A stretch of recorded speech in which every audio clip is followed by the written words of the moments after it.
Another application I want to go through is a model of inventory, which we often refer to as the Newsvendor problem. And in order to discuss this problem, we need to take a brief diversion into probability theory.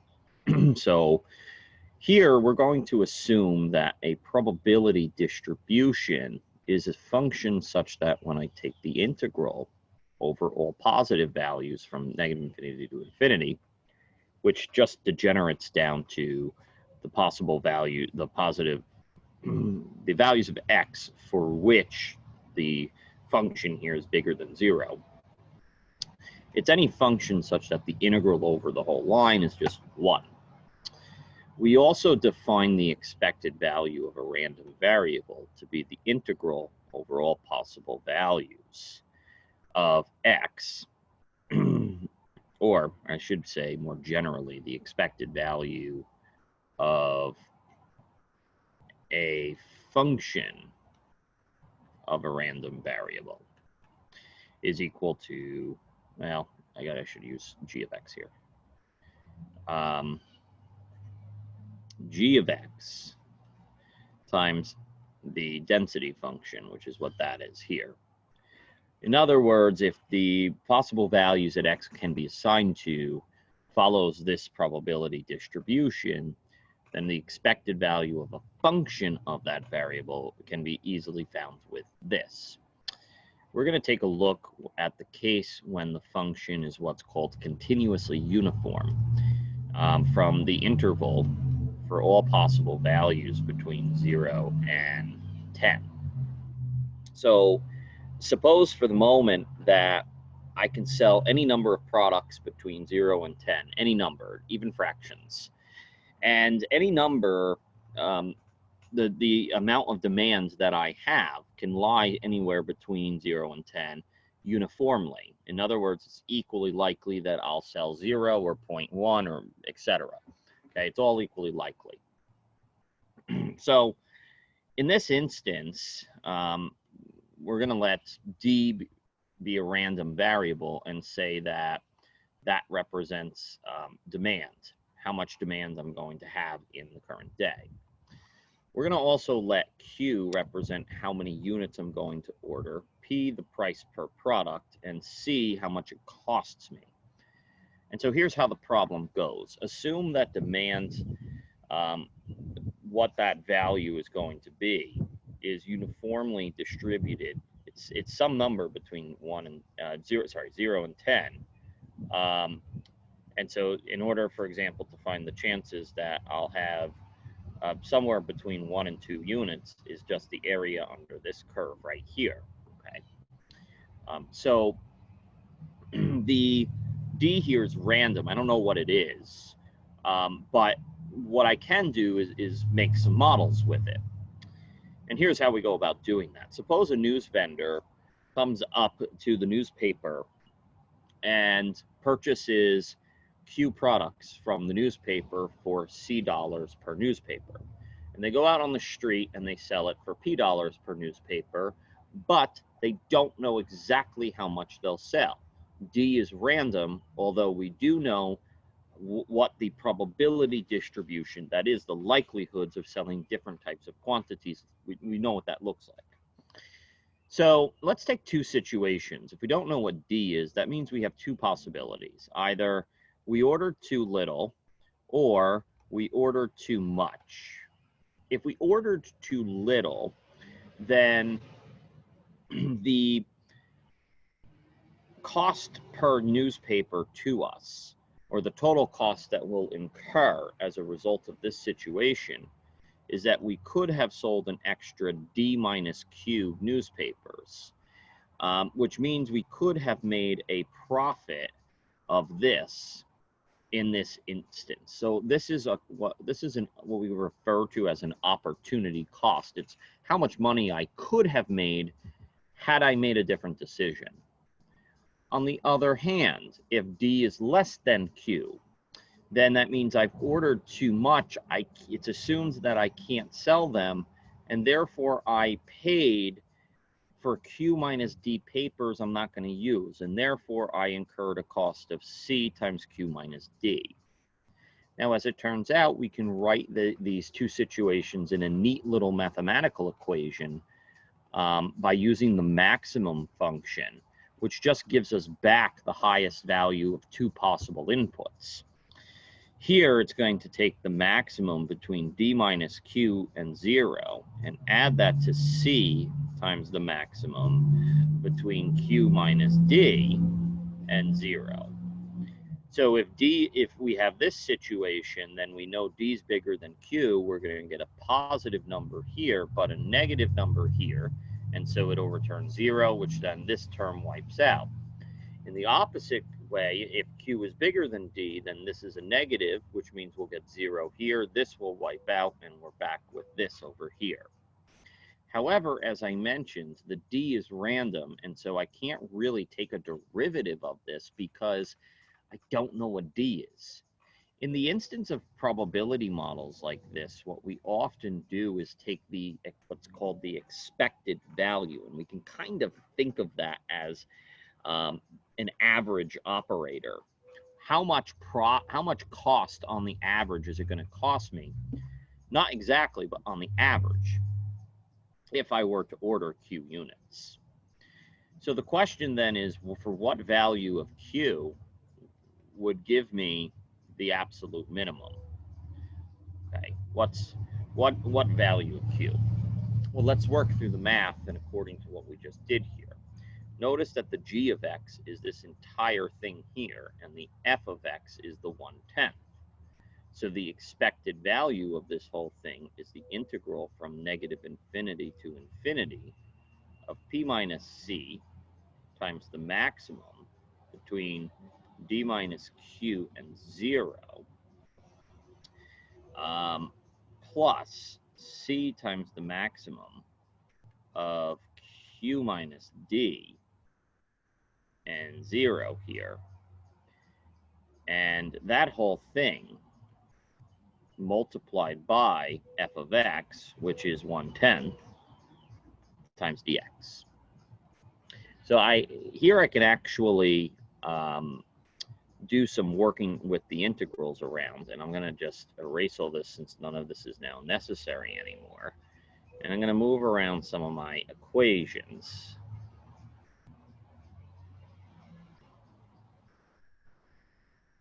So here's what we can do.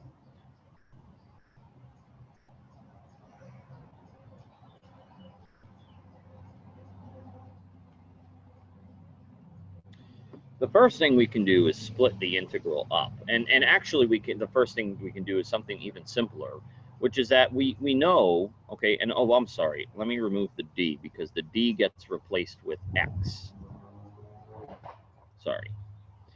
I'm integrating over the independent variable x. That's just a common technique in probability. Don't concern yourself over it too much, but just you basically, when you take an expected value, you replace each occurrence of the random variable with the variable you're integrating over.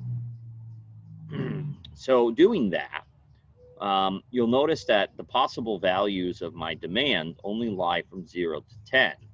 And then we know that f of x is equal to 0 for all x less than 10 and bigger than, less than 0 and bigger than 10. So when I take the integral, remember we can split this up into three integrals from negative infinity to 0, from 0 to 10, and from 10 to infinity. We know the integral from negative infinity to 0 is just 0 because of this fact of the distribution. The integral from positive 10 to positive infinity is also equal to 0 for the same reason, which leaves us with the simple integral from 0 to 10 of all the same business. Now, all I'm going to do here is just split that integral because we have two terms here. Sorry, hold on. Times 1/10 dx.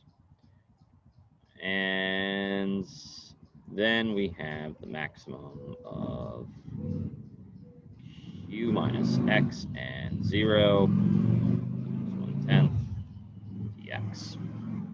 Now you'll notice that for values of x that are less than q, we're going to get a negative number, which means this quantity will be 0.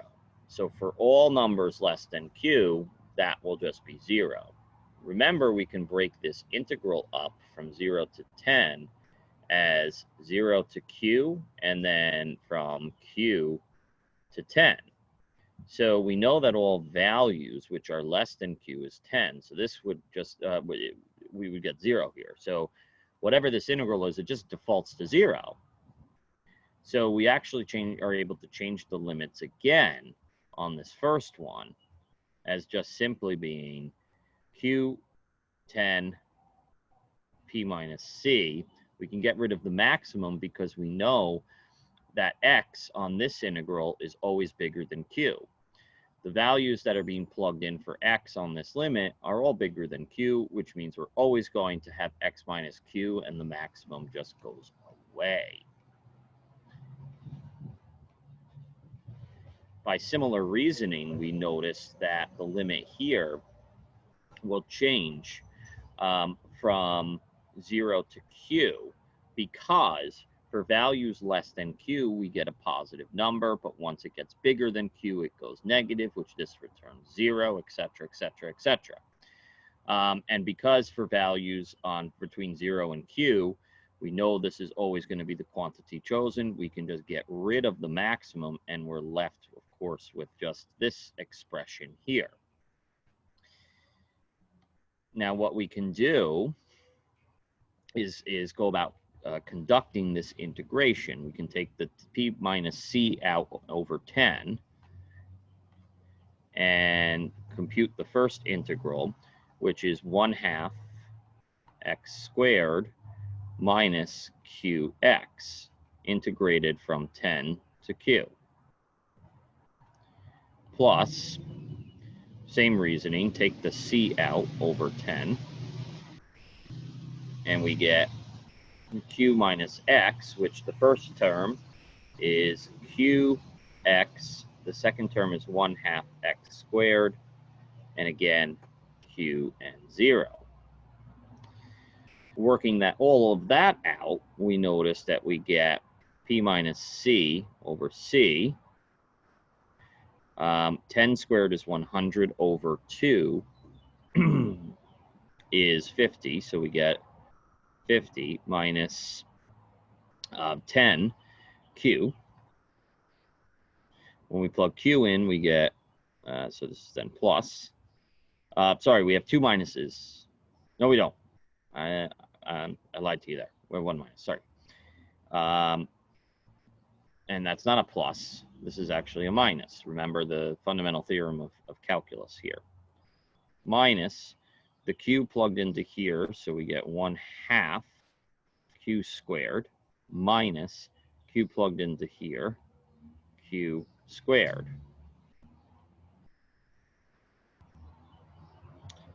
Plus c over 10. Q goes in here, so we get q squared minus 1/2 q squared minus 0, which just goes away. So, because 0 is plugged into both of those x's, and life's pretty good there. I'm going to erase some of this stuff up here now so I can bring the derivations up even more.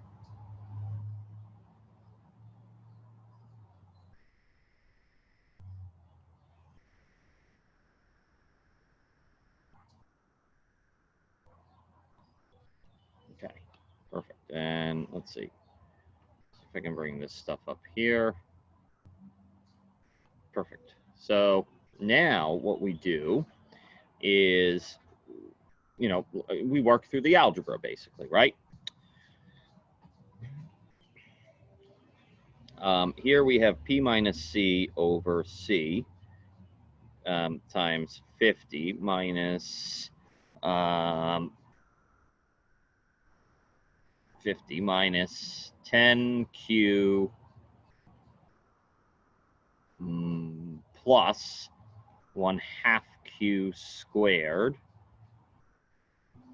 plus C over 10 1/2 Q squared. And now we have a function to describe the average cost. It's not exact cost because this is random. This is the average cost to us if we were to order Q units. The question is, what is the optimal solution? Well, now we can actually take a derivative of this with respect to Q and solve. So here we know that when we take the derivative, this is a constant, so it goes away. Q goes away. 2 comes down. That's there. 2 comes down. That's there. And so what we're left with for the derivative is P minus C over C times Q minus 10 plus C over Q. I'm sorry, C over 10 times Q. And you'll notice here that we can kind of gather our terms. P minus C, we can put a C on both sides here so that we get P minus C plus C, let's see, distribute it to the Q. We have to C squared, top and bottom, 10 top and bottom.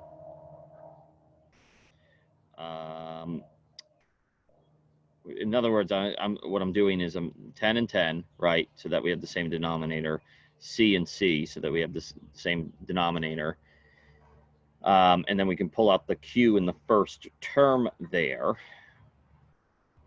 And the Q, so that I believe all looks good. Could be wrong. Pretty sure it does. And this is all times Q. Minus the 10 times P minus C over C.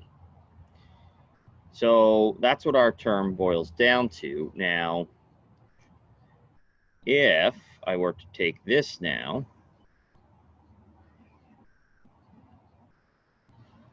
and set it equal to 0, I can just move that side over, multiply both top and bottom by that number, and I get Q is equal to 10 times P minus C. Make sure that's correct. Yep. Over C times, when we multiply, the 10 flips on top, that flips on bottom, and we're left with 10 times P minus C plus C squared. C's cancel, 10's cancel, and what you're left with is 10 times P minus C over P minus C plus C squared. So that is our optimal ordering quantity.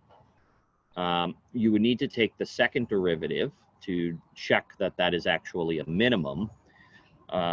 If we were to take the second derivative, you'll notice this goes to 0, this goes out, this goes out.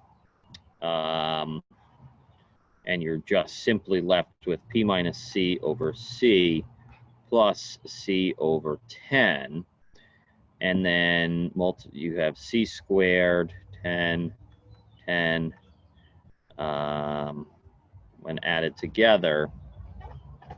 In order for that to be a minimum, this needs to be bigger than 0, which is, let's see. Oh yeah, well hello, it's bigger than 0. Price is assumed to be bigger than cost, so we get a positive quantity here. This is positive, that's positive, and therefore that is a positive quantity. So what have we illustrated here? We have illustrated that we can use calculus, both integration and derivatives, in the same model. Namely, the model that looks at inventory theory. This is what we refer to as the Newsvendor problem. And it allows us to use random demands as a tool based on how the random demand is distributed. In this case, we distributed it as uniform. Based on how it's distributed, we can figure out what the best ordering quantity is by using our first and second order conditions, as well as using integration as a tool to find average values.